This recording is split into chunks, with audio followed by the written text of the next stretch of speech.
का सवाल क्या है? हाँ, क्योंकि मुझे पता है कि ईरान और इजराइल पे आपसे अच्छा जवाब कोई मुझे कहीं से मिल नहीं सकता शुक्रिया है। शुक्रिया।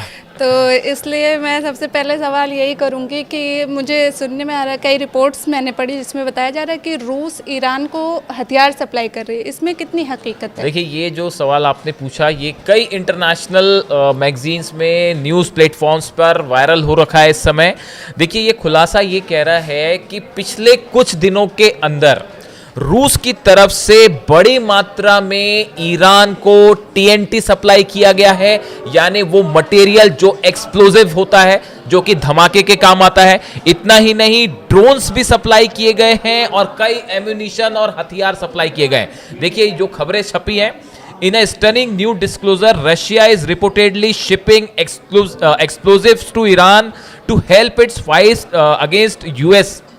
अमेरिका के खिलाफ जो जंग है उसमें लड़ने के लिए रूस की तरफ से ये हथियार सप्लाई किए गए हैं। जो सवाल आपने किया इसमें जो है, अब सवाल ये है, देखिए, according to a report, Moscow is sending TNT. TNT जो है वो मटेरियल है जिसका इस्तेमाल जो है माइंस में होता है और कई जगह धमाके में जो हथियार सेना इस्तेमाल करती है उसमें जो ब्लास्ट करने में टीएनटी का सबसे बड़ा रोल होता है।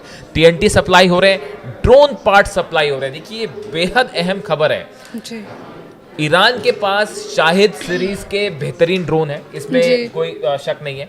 लेकिन रूस जिस तरह से यूक्रेन के खिलाफ जंग लड़ रहा है, उस दौरान ईरान ने कई ड्रोन्स जो है शाहिद सीरीज के ड्रोन्स रूस को सप्लाई किए, जिसका इस्तेमाल यूक्रेन के खिलाफ किया गया।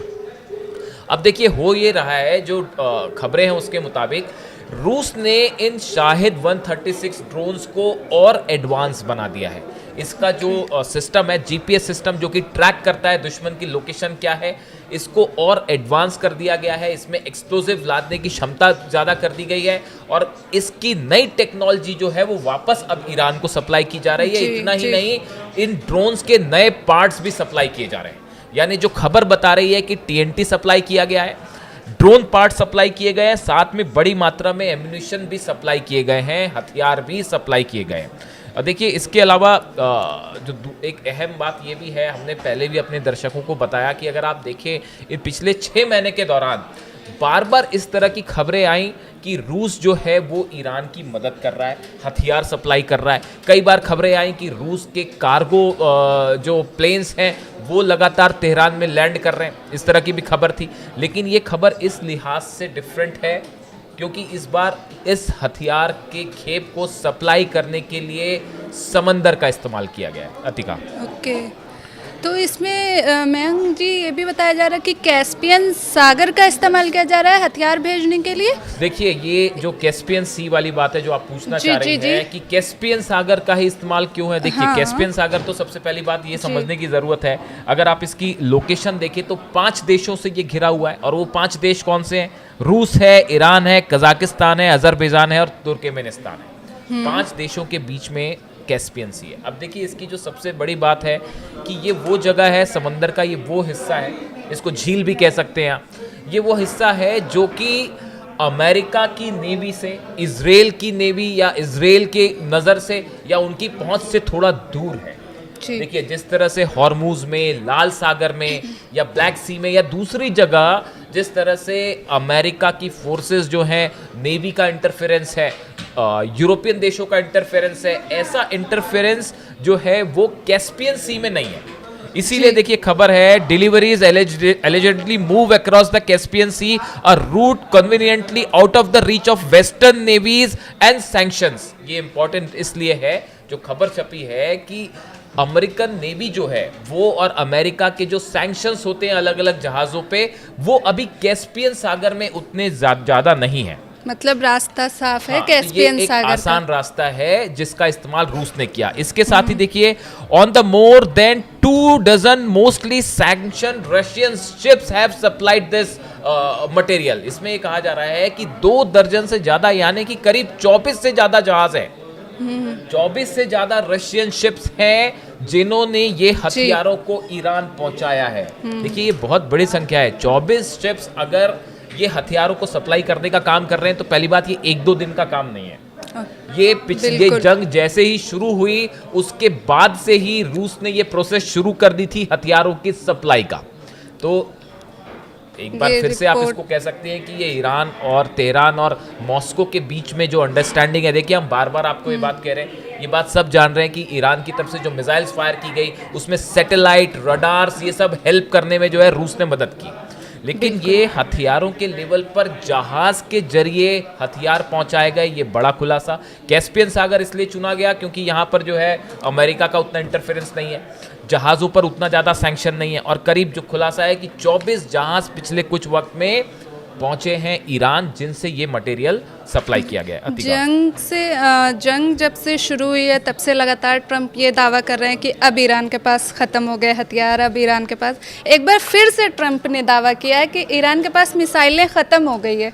क्या ये बात सच है देखिए, या ट्रंप एक बार फिर जो है? ये सवाल जो है मेरे सिर्फ अतिका ही नहीं, मेरे बड़े सारे दर्शक ये सवाल पूछते हैं बिल्कुल। कि हर 10 दिन बाद डोनाल्ड ट्रंप का ट्रंप बयान आ बोलते हैं। जाता है कि अब बिल्कुल। ईरान की मिसाइल्स खत्म हो गई हैं, अब ईरान की के- जो है नेवी हमने खत्म कर दी, जहाज हमने खत्म कर दिए। अब आप हकीकत देखिए, अमेरिका ये कह रहा है, डोनाल्ड ट्रंप ये कह रहे हैं कि ईरान के हमने नेवी खत्म कर दी।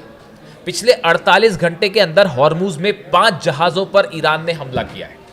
तो अगर नेवी खत्म हो गई तो फिर ये हमले कैसे हो रहे हैं? दावा ये किया जा रहा है हॉर्मुज पर हमारा पूरा कंट्रोल है, जबकि हकीकत यह है कि 4 जहाज यूएई के और एक 5वां जहाज वो पता नहीं किसका है, उसके ऊपर मिसाइल्स फायर की गई। जो पहला हमला यूएई के जहाज पर 48 घंटे पहले हुआ था, उसमें 4 मिसाइल से अटैक किया गया था। देखिए, शिप पर, किसी शिप पर जब मिसाइल अटैक होता है तो ये एक बहुत ही एक्यूरेट और बड़े स्तर का हमला होता है। और यूएई का जहाज जिस तरह से जला और नेवी खड़ी होकर देखती रह गई अमेरिका की, ये बेहद हैरान करने वाला था। इसके बाद 2 अंडर वाटर ड्रोन से हमले हुए, उस पर हमने वीडियो भी किया था, आपको बताया था। ईरान के अंडर वाटर ड्रोन्स ने यूएई के जो 2 जहाजों को तबाह कर दिया। अमेरिका की फोर्सेस भी अंडर वाटर ड्रोन की प्रैक्टिस कर रही थी, वो प्रैक्टिस करते रहेगा, ईरान ने ड्रोन दाग दिए। अब एक बार फिर पता चला है कि ड्रोन से स्ट्राइक हुई है। तो अगर आप ये कह रहे हो कि ईरान की नेवी कमजोर है, तो ये हथियार कहां से आ रहे, कैसे मिल रहे हैं? दूसरा, हॉर्मुज में कंट्रोल का जहां तक सवाल है, हकीकत ये है कि पूरा कंट्रोल इस समय ईरान का है। बिना ईरान के परमिशन के जहाज नहीं निकल पा रहे। मिसाइल वाला जो ये सवाल है, ये जब 12 दिन वाली जंग हुई थी, जब पिछली बार 12 दिन की जंग हुई थी, उसी समय ये दावे शुरू हो गए थे कि ईरान के पास सिर्फ 3000 मिसाइल्स हैं और वो जो है 90% मिसाइल खत्म हो गई है। वो अमेरिका उस दिन का इंतजार पिछले 6 महीने से कर रहा है कि वो दिन कब आएगा जब ईरान की मिसाइल्स खत्म होगी। हम इसीलिए अक्सर कहते हैं कि न रूस ईरान की मिसाइल्स खत्म होने देगा, न चीन ईरान की मिसाइल्स खत्म होने देगा। और हकीकत ये है, ईरान में इस जंग के दौरान, ये जो 40 दिन की जंग हुई, फिर सीज फायर हुआ, इस दौरान जितनी मिसाइल्स इस्तेमाल की गई थी, वो सब की सब उतने ही नंबर्स में वो फिर से बना ली गई। उम्मीद है दर्शकों को जवाब मिल गया होगा। ट्रंप के दावे में कितनी सच्चाई है, ये आप जंग की शुरुआत से ही देख रहे हैं। और इस बारे में क्या अपडेट है आज? अभी हालात ये है जो आप सवाल कर रही हैं। एक तो आपकी बात मैं कंप्लीट कर दूं तो ये मिसाइल्स वाला जो सिचुएशन है, ये मिसाइल वाली हालत ऐसी है कि इसके बारे में एग्जैक्ट जानकारी किसी को नहीं है। ईरान में कितनी मिसाइल सिटीज़ हैं, ईरान के अंदर कितनी बैलिस्टिक मिसाइल्स हैं उन मिसाइल सिटीज़ में, अभी तक तो वहाँ पर कोई पहुँच ही नहीं पाया। CIA और मोसाद के लिए एक पहेली बनी हुई है वो सुरंगें। तो ईरान के पास कितनी मिसाइल्स हैं ये सिर्फ ईरान ही जानता है। इतना हम गारंटी के साथ कह सकते हैं कि ईरान के पास मिसाइल्स कम नहीं हुई हैं, बल्कि और बढ़ रही हैं। और ये जो हथियार सप्लाई हो रहे हैं रूस की तरफ से, TNT और बारूद सप्लाई हो रहा है, आप इसी से अंदाज लगा लीजिए कि क्या हालात होंगे। अब जहाँ तक आपने जो बात की कि अब आगे क्या होने जा रहा है, आगे ये होने जा रहा है, MOU ऑफिशियली कैंसिल कर दिया गया है। हालात ये है, कल डोनाल्ड ट्रंप ने एक बयान में कहा कि अब इजराइल की डायरेक्ट एंट्री होगी और अमेरिका और इजराइल मिलकर जंग करेंगे। इस बयान से साफ है कि क्या होने जा रहा है। एक बार फिर ईरान पर सीधा हमला होगा और इसी का नतीजा है कि UAE पर स्ट्राइक हो रही है, सऊदी के जहाज जल रहे हैं, हूती लगातार हमले कर रहा है और ईरान की तरफ से एक बड़ा प्लान तैयार है कि अगर अमेरिका का हमला होता है तो ग्राउंड ऑपरेशन भी किया जाए। देखिए, इस वक्त की बड़ी खबरें हमने आपको बताई और खासकर रशिया वाले जो अतिका के सवाल थे, मैंने कोशिश की उसका जवाब देने की। वीडियो कैसा लगा कमेंट करके ज़रूर बताएं, हम आपके सारे कमेंट्स पढ़ते हैं, कोशिश करेंगे जवाब भी दें। Thank you so much. Thank you.